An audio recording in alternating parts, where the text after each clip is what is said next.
Desvio bilionário, desmontada a quadrilha que fraudava o passe livre. Desde 2014, o dinheiro de cartões de transporte ia para a empresa e também trabalhadores fantasmas.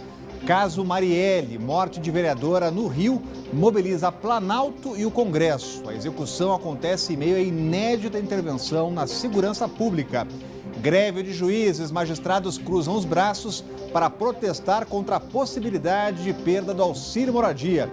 Olá, eu sou Rodrigo Orengo e começa agora o Band Cidade, primeira edição.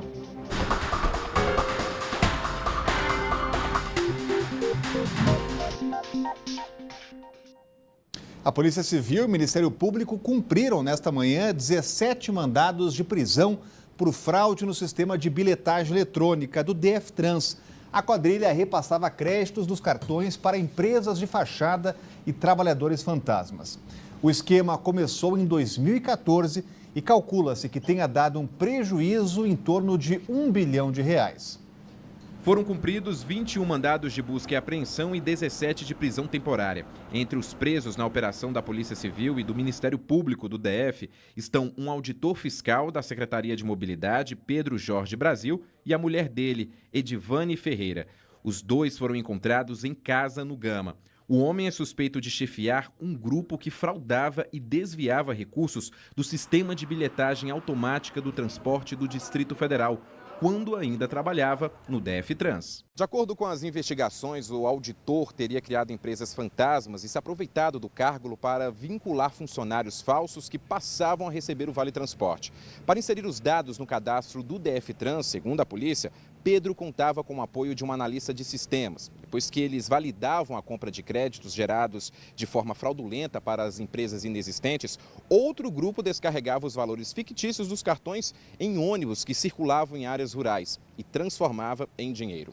Com o esquema, Pedro conseguia desviar até R$500 mil em uma semana. Mas, segundo as investigações, as irregularidades podem ter causado prejuízo superior a R$1 bilhão aos cofres públicos. Pedro Jorge Brasil entrou na mira da Polícia Civil em 2014 na Operação Checklist, que investigou um esquema de corrupção na vistoria de ônibus que circulavam no DF. Em outubro do ano passado, o servidor chegou a ser preso junto com outro fiscal da Secretaria de Mobilidade, um despachante e a presidente de uma empresa de ônibus. Segundo essa investigação, Pedro chegou a receber em apenas um ano cerca de R$100 mil de propina para fazer vista grossa e liberar ônibus sem fiscalização.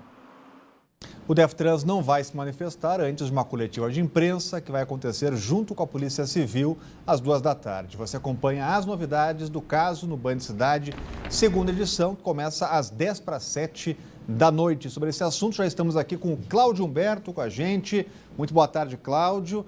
Mais uma notícia negativa em torno do DFTrans. Pois é, olha, esse órgão aí, o DFTrans, está na hora de ser extinto. Aliás, já passou da hora de ser extinto. Esse escândalo, que motivado pela investigação da Polícia Civil e do Ministério Público do Distrito Federal e Territórios, mostra que, além da incompetência que a gente conhece, né, virou um antro de corrupção. Já várias operações que investigam suborno pago a auditores fiscais, o cara chega a ser preso, volta para o trabalho, enfim, é uma esculhambação generalizada. É preciso que o governo avalie seriamente a possibilidade ou a necessidade de extinguir essa porcaria. Enquanto a polícia e o Ministério Público cumpriam 45 mandados de busca e apreensão e prisão, mandados judiciais nessa operação, a fila só aumentava na porta do DFTrans. Dezenas de pessoas ao relento, mendigando o exercício de um direito, o direito ao passe livre. Um adolescente de 16 anos foi assassinado ontem na unidade de internação provisória de São Sebastião. A suspeita é que a morte tenha sido motivada por uma briga com um colega de quarto de apenas 14 anos. O menor foi estrangulado com uma toalha e a Secretaria da Criança informou que está prestando assistência à família e que o caso está sob investigação. A unidade tem condições de abrigar 180 jovens e hoje conta com 117. E o presidente Michel Temer convocou uma reunião de urgência com os ministros da área da segurança para saber como está o andamento das investigações da morte da vereadora do Rio de Janeiro, Mariela Franco. Ela foi assassinada a tiros ontem à noite na zona norte da cidade, que está sob intervenção federal. o motorista dela também foi morto. Os detalhes ao vivo chegando com a Renata Dourado. Muito boa tarde, Renata. Este é um caso que choca o Brasil todo, né? Sim, Rodrigo, certamente chocou o Brasil todo. Boa tarde para você, para todos que estão aí nos acompanhando. A repercussão foi imediata, como não poderia deixar de ser, tanto dentro do Brasil quanto também fora do Brasil. A imprensa internacional noticia esse assassinato. Como você disse, o presidente Michel Temer convocou essa reunião emergencial com os ministros que fazem parte das forças de segurança do país. O ministro da Segurança Pública, Raul Jungmann, não participou porque ele estava em um evento fora de Brasília. Nós temos aí imagens dessa reunião. A recomendação do presidente Michel Temer, na verdade, ele ordenou que o ministro Raul Jungmann vá para o Rio de Janeiro e acompanhe de perto essas investigações, inclusive que disponibilize também a Polícia Federal para também participar dessas investigações.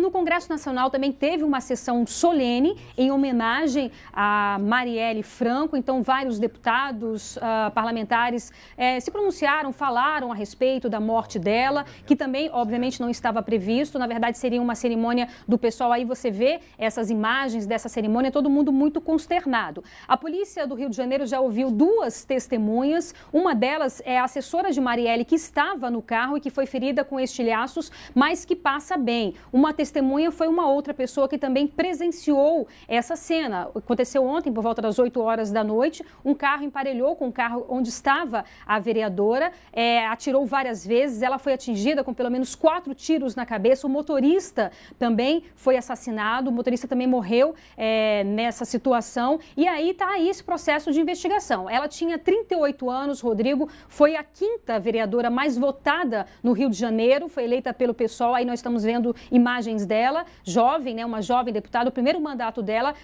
ela foi eleita pelo PSOL e aí era uma defensora dos direitos humanos. Fazia duras críticas às milícias, à participação de policiais, que ela inclusive usava as redes sociais para denunciar a possível participação de policiais em mortes de pessoas que moram nas favelas. Então ela levantava aí essa bandeira. A polícia está investigando aí realmente o motivo desse assassinato, não descarta nenhuma possibilidade, mas trabalha, acima de tudo, com a execução, exatamente por conta desse trabalho dela.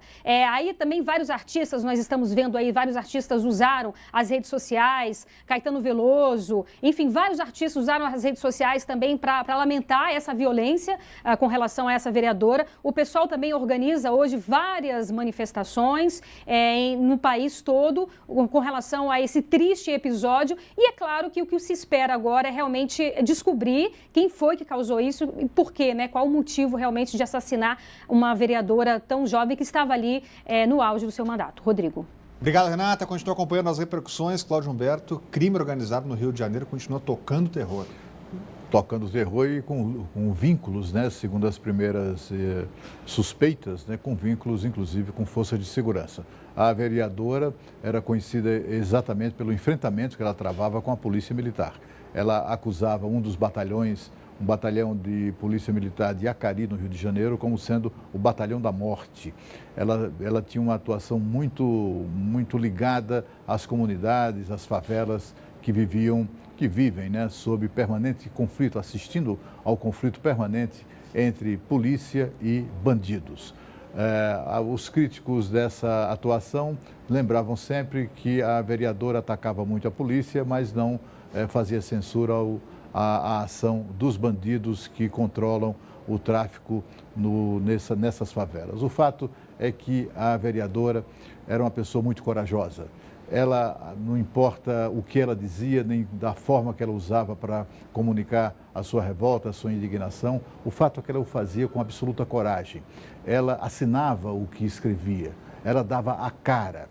Ela era uma pessoa que tinha a coragem que os bandidos que a mataram jamais a terão. Continuando falando de violência, uma diretora de uma escola afirma ter sido agredida pelo pai de uma aluna em Taguatinga.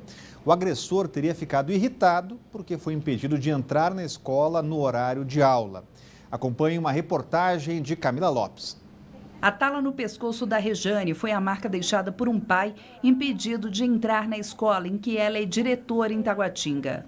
O pai já havia deixado a filha de 6 anos aqui na escola. Poucos minutos depois, ele voltou já bastante transtornado, querendo buscar a criança. Foi impedido por funcionárias que estavam aqui no portão. Ele novamente saiu, voltou uma segunda vez e foi nessa hora que ele encontrou a Rejane. Ela disse que ele não poderia entrar e, segundo a diretora, foi nesse momento em que ela foi agredida pelo pai. Eu falei que ele não ia entrar. Ele me empurrou, bati o pescoço, bati o braço, bati a coluna. E nesse momento eu segurei firme o portão para que ele não entrasse, pedi, gritei para que as meninas chamassem a polícia.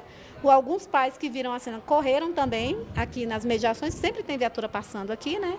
E aí os policiais chegaram rapidamente. Ela conta que a escola está sem vigilantes durante o dia e que o controle do acesso ao local é feito pelos funcionários. A Secretaria de Educação só está esperando a questão da licitação, que já tem 2 anos que a Secretaria tenta essa licitação e não consegue, por questões relacionadas ao Tribunal de Contas. Enfim, já tem muito tempo, né? O diretor da Regional de Taguatinga sempre procura ajudar a gente na medida do possível. Inclusive, hoje ele vai tirar os vigilantes de lá para mandar para cá 24 horas.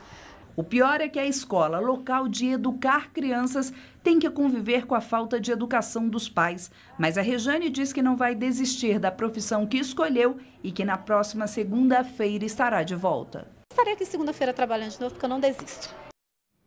Em nota, a Secretaria de Educação informou que a Polícia Civil investiga o fato e esclareceu que a escola classe 42, em Taguatinga, é assistida pelo batalhão escolar. Vigilantes foram remanejados e a segurança está garantida nesta quinta-feira. E olha, a seguir, uma das categorias mais bem pagas do país, os juízes amanheceram em greve hoje. O motivo você confere logo depois do intervalo aqui no Band Cidade.